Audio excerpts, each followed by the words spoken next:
வீடியோவில் 2024 வருஷத்துக்கு உண்டான புத்தாண்டு ராசி பலனை தான் நம்ம பார்க்க போகிறோம்.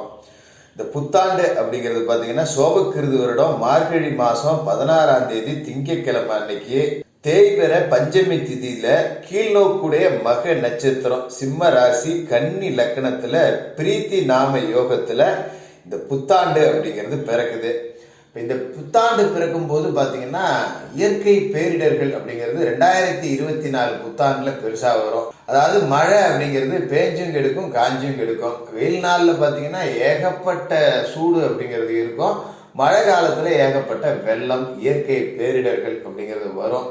உலக அளவில் முக்கியமான அரசியல் தலைவர்களுக்கெல்லாம் பெரிய பெரிய ஆபத்து அப்படிங்கிறதும் இருக்கு. இது எல்லாமே இந்த புத்தாண்டுல இருந்தாலும் மக்களை பெரிய அளவில் பாதிக்காத ஒரு புத்தாண்டாக தான் இருக்கும். ஏன்னா இப்போ கொரோனா பரவுது அப்படின்னு சொல்றாங்க. மறுபடியும் லாக்டவுனு அந்த மாதிரி இருக்கும்போதெல்லாம் நீங்கள் பயப்பட வேண்டியதில்லை. மக்களுக்கு பொருளாதார மேம்பாடு அப்படிங்கிறது நல்லாவே இருக்கும். காலசக்கரத்தோட லாபஸ்தானத்தில் கும்பராசியில் சனி பகவான் உட்கார்ந்துருக்காரு. காசு பணத்துக்கு பஞ்சம் இல்லாத ஒரு வருஷமா இருக்கும். வருட கிரகங்கள் அப்படின்னு பார்த்தீங்கன்னா குரு பகவான் மேச ராசியில பலமா இருக்காரு. சனி பகவான் கும்பராசிலையும் ராகு மீன ராசிலையும் கேது கன்னி ராசிலையும் இருக்காங்க. ஏப்ரல் மாசத்துல குரு பகவானோட பயிற்சி அப்படிங்கிறது இருக்கு. குரு பகவான் மேச ராசியிலிருந்து ரிஷபராசிக்கு போக போறாரு.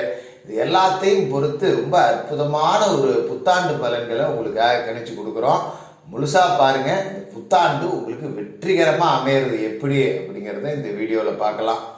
மேசராசி நேயர்களே, உங்களுக்கு இந்த 2024 வருடம் புத்தாண்டு எப்படி இருக்குது அப்படின்னு பார்த்தோம்னா, இந்த வருடம் பிறந்ததே மேசராசிக்காரர்களுக்கு தான் அப்படிங்கிற மாதிரி உறுதியாக சொல்லலாம். அதில் எந்த மாற்றமுமே கிடையாது. ஏன்னா 2023 வருடத்தை பொறுத்த வரைக்கும் மேசராசிக்காரர்களுக்கு சனி பகவான் ஓரளவுக்கு ஆதரவாக இருந்தாலும் கூட பெரும்பாலான நாட்களில் ராகு ராசியிலே இருந்ததால் சர்ப்பதோஷத்து பிடியில் நீங்கள் மாட்டிக்கிட்டீங்க. குரு பகவானும் பார்த்தீங்கன்னா உங்களுக்கு நன்மை செய்யக்கூடிய இடத்துல இல்லை. பாதி நாள் விரயஸ்தானத்தில் இருந்துட்டு பிறகு உங்கள் ராசிக்கு வந்துட்டார். ஆக மொத்தம் வருட கிரகங்களால் உங்களுக்கு நன்மை அப்படிங்கிறது கிடைக்கிற இடத்துல இருந்தாலும் கூட அதை வாங்க முடியாமல் போயிடுச்சு. அப்படி தான் 2023 ஓடிடுச்சு. நிறைய பேருக்கு பார்த்தீங்கன்னா ஏகப்பட்ட இடத்துல போய் திருமணத்துக்கு வரம் பார்த்துருப்போம், திருமணம் நடந்திருக்காது. ஏகப்பட்ட இடத்துல போய் ஜாதகம் பார்த்துருப்போம், ஏகப்பட்ட கோவிலுக்கு போய் பரிகாரம் பண்ணியிருப்போம். ஆக மொத்தம் திருமணம் அப்படிங்கிறது நடக்காமலே இருந்திருக்கும். காசும் பார்த்தீங்கன்னா சம்பாதிக்கிறோம். ஒரு மாதம் நல்ல வருமானம் வருது, இன்னொரு மாதம் வரல. ஆக மொத்தம் 10 ரூபா மிச்சப்படுத்த முடியல. போன மாதம் வாங்கின கடனை இந்த மாதம் அடைக்கிறேன், இந்த மாதம் சம்பாதிச்சேன், ஆனால் அடுத்த மாதம் அதுவும் வராது போல இருக்கே அப்படிங்கிற மாதிரி தான் வாழ்க்கை அப்படிங்கிறது ஓடிச்சு. அப்போ ஒரு சராசரி அப்படின்னாலும் கூட குடும்பத்தில் ஒரு நிம்மதி அப்படிங்கிறது இல்லாமல் தான் இருந்தது. இப்படிப்பட்ட உங்களுக்கு இந்த 2024 புத்தாண்டு அப்படிங்கிறது ஒரு ராஜயோகத்தை அள்ளி கொடுக்கக்கூடிய ஒரு வருடமாக இருக்க போகுது. சும்மா முகஸ்துதிக்காகவோ நீங்கள் சந்தோஷப்படணும் அப்படிங்கிறதுக்காகவோ இதை நான் சொல்லலை.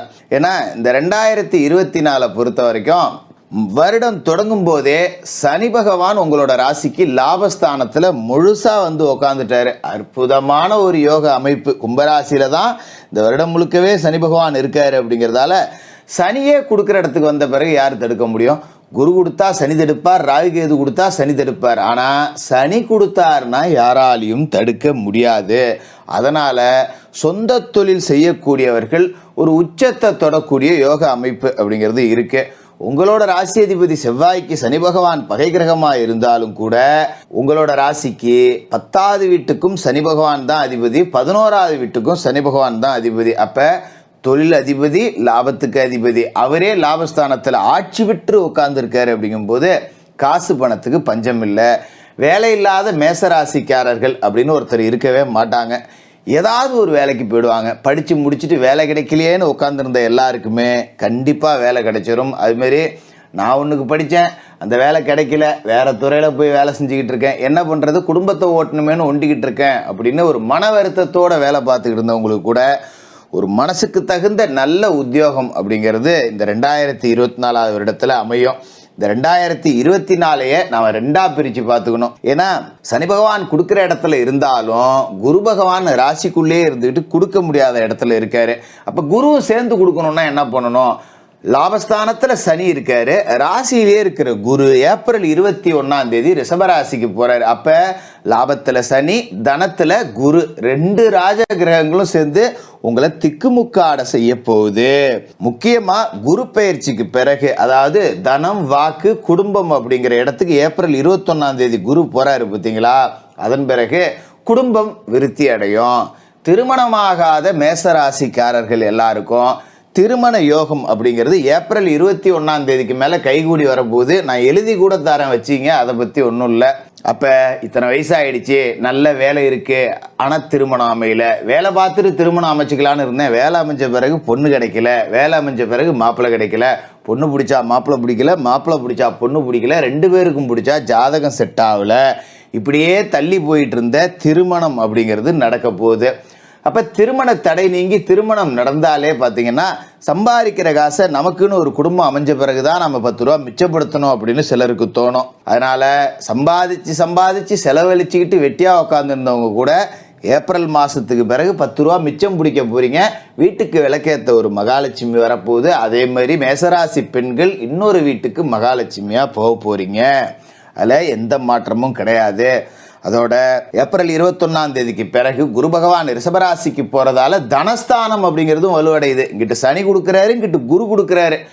ஒரு உச்சம் தொட போற ஒரு வருஷம் அப்படின்னே சொல்லலாம். நீங்க தான் இனிமேல் ராஜா, உங்களை அடிச்சுக்கிறதுக்கு ஆளே கிடையாது. மேசராசிக்காரர்களுக்காகவே பிறந்த வருடம் 2024 அப்படின்னு அடிச்சு சொல்லலாம்.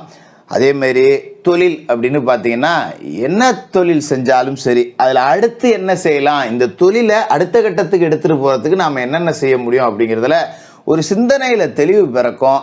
ஒரு உச்சபட்ச வளர்ச்சியை நீங்கள் பார்த்துடலாம்.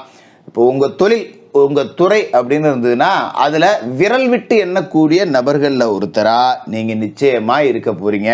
அதோட எந்த ஒரு நிறுவனம் வச்சிருந்தாலோ இல்லை ஒரு சில்லறை வர்த்தகம் செஞ்சுக்கிட்டு இருந்தாலோ கிளை நிறுவனங்கள் தொடங்கக்கூடிய வாய்ப்பு இருக்குது. இப்போ சாதாரணமாக ஒரு பெட்டி கடை வச்சு பொழப்பு நடத்திக்கிட்டு இருக்கேன், சரி அதோட சேர்த்து ஒரு டீ கடையை போடுவோம். ஒரு டீ கடை வச்சு பொழப்பு நடத்துகிறேன், சரி அதோட சேர்த்து ஒரு ஹோட்டல் போடுவோம். இல்லைனா கொஞ்சம் மளிகை சாமான் வாங்கி வைப்போம், இல்லைனா கொஞ்சம் காய்கறி சாமான் வாங்கி வைப்போம் அப்படின்னு தொழிலை விரிவாக்கம் செய்ய போறீங்க. குறிப்பாக கலைத்துறையில் இருக்கிறவங்க, அரசியல் துறையில் இருக்கக்கூடியவர்கள், சினிமா துறையில் இருக்கக்கூடியவர்கள், இந்த யூடியூப் சேனல் நடத்தக்கூடியவர்கள், ஜோதிடர்கள், பேச்சை மூலதனமாக கொண்டு தொழில் செய்யக்கூடியவர்கள், செய்தி வாசிப்பாளர்கள், நிகழ்ச்சி தொகுப்பாளர்கள், இவங்க எல்லாமே பெரிய அளவில் வெற்றி அடையக்கூடிய வாய்ப்பு அப்படிங்கிறதையும் இந்த 2024 உங்களுக்கு வாரி கொடுக்குது. ராகு கேதுக்கள் எங்கே இருக்காங்க அப்படின்னு பார்த்தீங்கன்னா, ராகு மீனராசியில் விரயஸ்தானத்தில் இருக்கார். ராகுவுக்கு சொந்த வீடு கிடையாதுங்கிறதால குருவோட வீட்டில் இருக்கார். குருவோட வீட்டில் ராகு இருந்தார், அது உங்களுக்கு விரயஸ்தானம் அப்படின்னா சுப விரய செலவுகளை தான் ராகு கொடுப்பாரு. அதனால் கவலைப்பட வேண்டியதில்லை. அப்போ திருமண முயற்சிகள் தாராளமாக செய்யலாம், சுப செலவு நடக்கும், வீட்டில் திருமணமாகும், கெட்டி மேலே சத்தம் கேட்கும். அதோட பிள்ளைகளுக்கு ஒரு சடங்கு செஞ்சு பார்க்குறேன், இல்லை பிள்ளைகளை ஒரு மேல் படிப்புக்காக நான் வெளிநாட்டுக்கு அனுப்புகிறேன், அந்த மாதிரி அனுப்பணுன்னா தாராளமாக அனுப்பலாம். இடம் வாங்கலாம், மண் வாங்கலாம், மனம் வாங்கலாம். உங்களுக்கு சொந்த வீடு, சொந்த நிலம், காரு, பங்களா, வாகனம்னு எல்லாத்தையும் கொடுக்க போகிற ஒரு வருடமாக இந்த 2024 இருக்க போது. 6ல் கேது இருக்காரு அப்படிங்கிறதால எதிரிகளை பற்றின பயம் கிடையாது. எது வந்தாலும் எதிரிகள் தானாகவே உதிரிகளாகி போயிடுவாங்க, அதை பற்றி பயப்பட வேண்டியது இல்லை.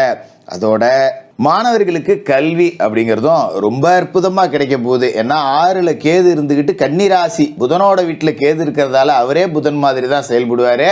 அப்போ கொஞ்சம் மாணவர்கள் நண்பர்களோட நேரத்தை செலவிடுறதை குறைச்சிக்கிட்டீங்க அப்படின்னா பெரிய அளவில் கல்வியில் வெற்றி அடையக்கூடிய வாய்ப்பு அப்படிங்கிறதும் பரிபூர்ணமாக இருக்குது. ஆக மொத்தம் இந்த 2024 வருடம் உங்களுக்கு பணத்தை கொடுக்க வரக்கூடிய வருடம், குடும்பத்தை அமைச்சு கொடுக்கக்கூடிய வருடம், செல்வத்தை கொடுக்கும், செல்வாக்கு கொடுக்கும், கௌரவத்தை கொடுக்கும், அந்தஸ்தை கொடுக்கும், சொந்த வீட்டை கொடுக்கும், சுகத்தை கொடுக்கும், சொத்தை கொடுக்கும், எல்லாத்தையும் கொடுக்க போகிற ஒரு அற்புதமான வருடமாக இருக்குது.